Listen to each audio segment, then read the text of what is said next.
Angeke ngibingelele baba udokotela baba wesizibojabulile ufana umdlaja kahle lomlungu. Lo khulumayo inyanga. Angifuna ngikuveze i-education yami is very very low. I'm standard 6 because last year I was like standard 4. Yeah, I was standard 4 last year because I was telling people the truth. Now I'm standard 6. Ngishuthele building to a Nedbank house building. Lapho ngikhona, this is Baba Udokotela speaking, angisole futhi angixolisi. Ngine topic ke namhlanje sibiza ukuthi septic wound. And then what kind of wound that is septic, what causes the wound to be septic, and then sizoke siyibheke yonke lonto if there is something that is called septic wound. Bakithi I'm a yinyanga. That's number one. I'm not a traditional healer. I don't heal people, I treat people. There is a difference between a traditional medicine. There is a difference between a traditional medicine and an African indigenous medicine. A traditional medicine is something else. But when it comes to an indigenous African medicine, enye into leyo. Abantu, they just don't understand ukuthi la suke sikhuluma ngezinto ezingefani. Masithi traditional medicine sikhuluma ngogarlic, uhlanganise noginger, ufake nelabatheka. Ufake nensangu. We are doing what is called traditional medicine. That is traditional medicine. You understand? But uma sithatha insangu, mase sithatha umhlonyane, mase sithatha impila, that is not traditional medicine. That is indigenous medicine. Traditional medicine. Indigenous. Ngoba lezi zinto lezi zaka indigenous, we are not exposed to zona, or we don't talk about. Now si promoter lo esibizwa traditional medicine. Kanti mesikhuluma nge-African indigenous medicine, sikhuluma ngento yendabuko eAfrica. Not izingipa officinale, not alium sativa. You understand? Lezi zinto lezi ziyisilatin ezisho ukuthi akuzona zethu. Ngani mina ngizothi ngithini?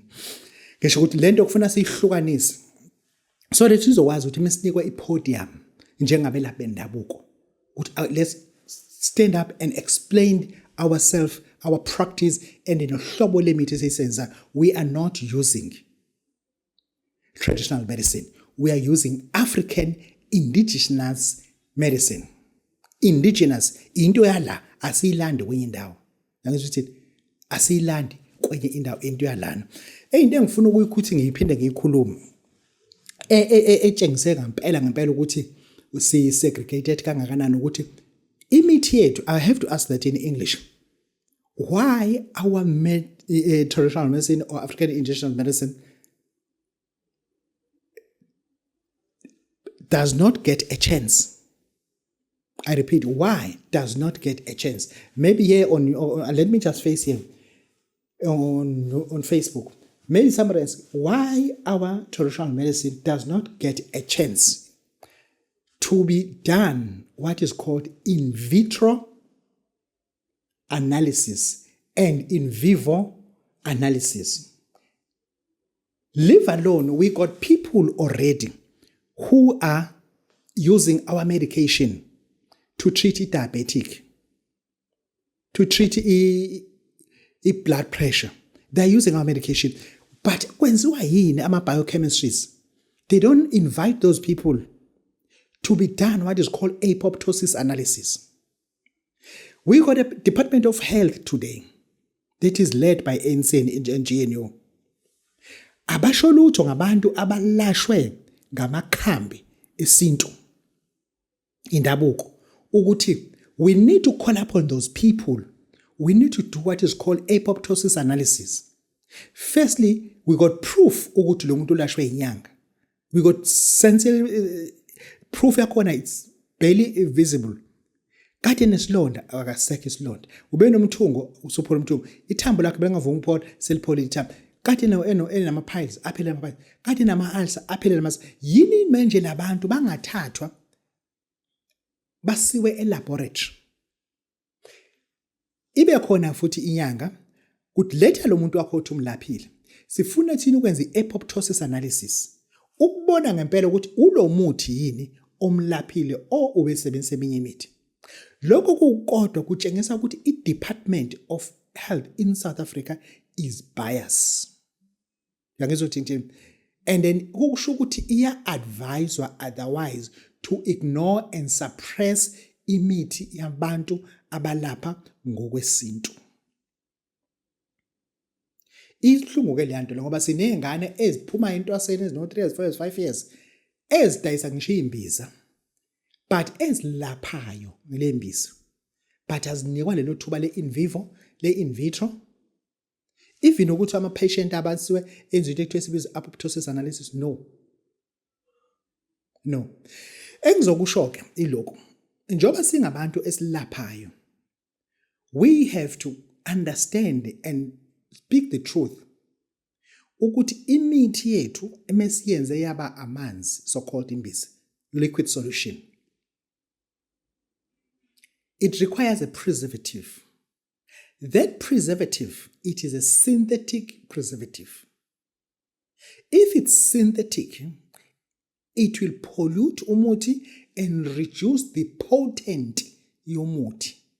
Okushuthi izokwehlisa amandla womuthi, and then when you use it for the long period, it may cause some form of cancer.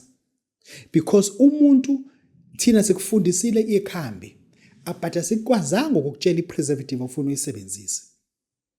Try by all means ukuthi njengoba wena wenza imbiza, look for a preservative that is organic, non-synthetic.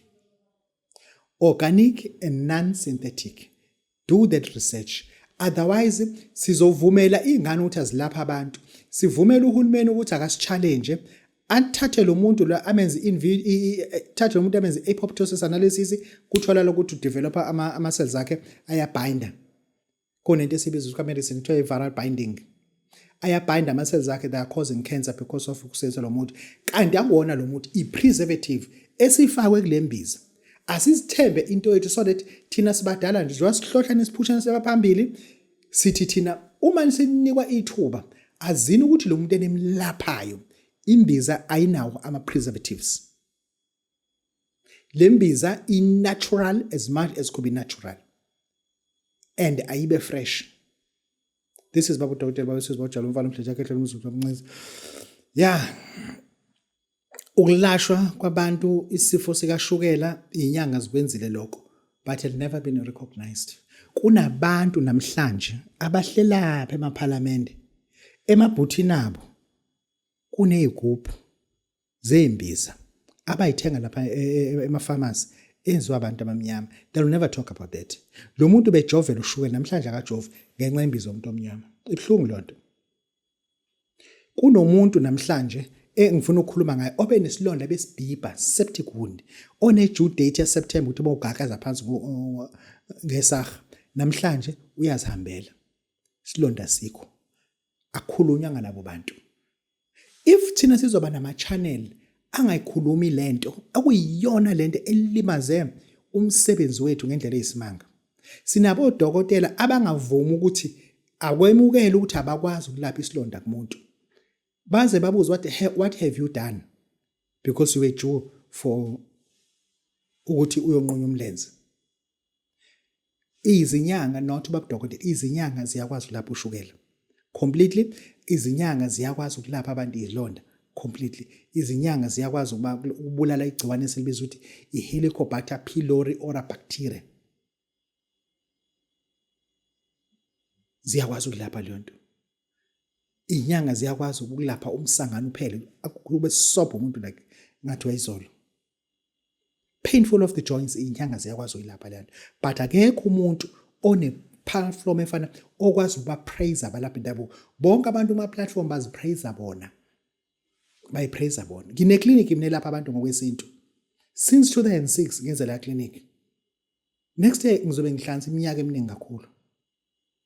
Ngizobe ngithi 20 years ngilapha abantu ngamakhambi esintu. Non-preservative. Anginayo imbiza nene preservative. Anginayo. That is why ngikwazi ukulapha omama beni ogogo beni, ngilapha isilonda ngoba angisebenzisi preservative. I have learned. I don't use none on anything. I don't use a preservative. Eyami imbiza iphekwa manje ingene kumuntu kusasa ayidle. Iphekwa manje ingene kumuntu kusasa ayidle. Period. Ayiye pharmacy uthola kubadokotela. Mbiza. Khanda umuntu ngomuthi asinde. This is Babu Dr. Babu Sibojabule mfana uJakhele. Nansi number iyona levela ngizansi. Siyabonga.